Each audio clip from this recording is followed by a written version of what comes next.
अपने पर्सनल जीवन में, केवल चर्च में नहीं, आप पर्सनली मंडे से सैटरडे तक कैसे उस बैलेंस में आ सकते हो कि आप केवल वचन एक तरफ नहीं बढ़ रहे या केवल आत्मा में वाइल्ड नहीं जा रहे, आप दोनों में बढ़ रहे हो. So how can we restore the balance that you're not growing in one direction, only in the word or only in the spirit, but in both?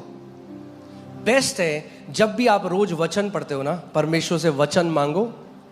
The best is when you read the word every day, ask the Lord for the word, उस पर मनन करो, meditate on the word, उस वचन को लेकर उस दिन की प्रार्थना करो, and take that word to pray for on that day, और फिर उस वचन की घोषणा करो. and then declare that word. Okay? Bible बताती है कि Jesus used to speak the word with authority. Bible says यीशु अधिकार के साथ वचन बोलता था. ये ल्यूक 4:32 में आप घर जाके पढ़ सकते हैं उसको. लूका 4:32 में. अब इफिसियो 5:18 में लिखा है कि पीकर मतवाले ना हो मगर आत्मा से परिपूर्ण हो जाओ या भर जाओ. Ephesians 5:18 says don't be drunk with wine but be filled with the spirit. अब सवाल ये आता है कि आत्मा से आप कैसे भर सकते हो? But the question is how can you be filled with the spirit? The best way is praying in the spirit. सबसे अच्छा तरीका है आत्मा में प्रार्थना करके. स्मिथ विगल्सवर्थ एक वो व्यक्ति थे जिन्होंने बहुत सारे मुर्दों को जिंदा किया, बहुत महान काम. अच्छा, रिसेंटली मुझे आपको बताना है, स्मिथ विगल्सवर्थ की जो पोती है, उन्होंने इस चर्च के लिए एक मैसेज भेजा है. उन्होंने कहा यही काम मेरे दादा स्मिथ विगल्सवर्थ की मिनिस्ट्री में होते रहे जो यहाँ हो रहे हैं.